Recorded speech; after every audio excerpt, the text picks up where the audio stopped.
কদিন আগে একটি জাতীয় দৈনিকের সঙ্গে এক সাক্ষাৎকারে অভিনেত্রী অহনা তার প্রাক্তনকে গালিগালাজ করেছিলেন। অনেকেই মনে করেছিলেন সেই প্রাক্তন শামীম হাসান সরকার। অহনার বক্তব্যের পর শামীম বলেছিলেন সেটি তিনি নন, তবে সেই প্রেমিককে শামীম তখন নাম না বললেও কাল বলেই ফেললেন। অহনার প্রাক্তন সেই প্রেমিক বরবাদ সিনেমার পরিচালক মেহেদী হাসান হৃদয়। সেদিন অহনা ওই দৈনিকের এক ভিডিও আয়োজনে বলেছিলেন, আমার প্রাক্তন একটা ভয়ঙ্কর লেভেলের অমানুষ। ওকে দেখার পর অন্য মানুষের ওপর থেকে আমার বিশ্বাস উঠে গেছে। এই সাক্ষাৎকারের ভিডিও সামাজিক মাধ্যমে ভাইরাল হয়।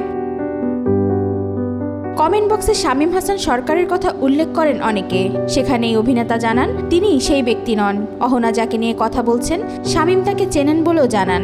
শামীম হাসান সরকার সে সময় কমেন্টে বলেন, সবাই কমেন্টে জিজ্ঞেস করে আমি সেই প্রাক্তন কিনা। সবাই পুরো অনুষ্ঠান না দেখেই আমাকে বিচার করলে হবে না। সে যে প্রাক্তনের কথা বলে তাকে আমিও চিনি। আমি তার নাম বলবো না, কিন্তু সেই ব্যক্তি আমি না, এটা সবার জানা দরকার। শামীম তখন নাম না বললেও এবার বলে দিলেন। গত মঙ্গলবার সন্ধ্যায় কিছু গুরুতর অভিযোগের জবাবে এক সংবাদ সম্মেলনের আয়োজন করেন শামীম।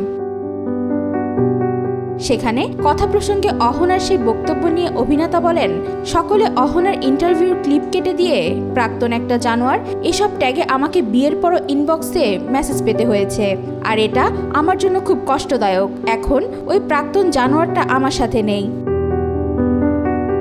সেই প্রাক্তনের পরিচয় জানিয়ে শামীম বলেন, অহনা তো নামটা বলতেই পারে নাই। ওটা মেহেদী হাসান হৃদয়, বরবাদ সিনেমার ডিরেক্টর। তার সঙ্গে 6-7 বছরের রিলেশন ছিল তার। আমি মাঝে অহনার সাথে বন্ধুত্ব করেছি, সে সময়ে মেহেদীর সাথে সম্পর্ক ছিল তার, আর এ কারণেই ওর সাথে আমার সম্পর্ক টেকে নাই।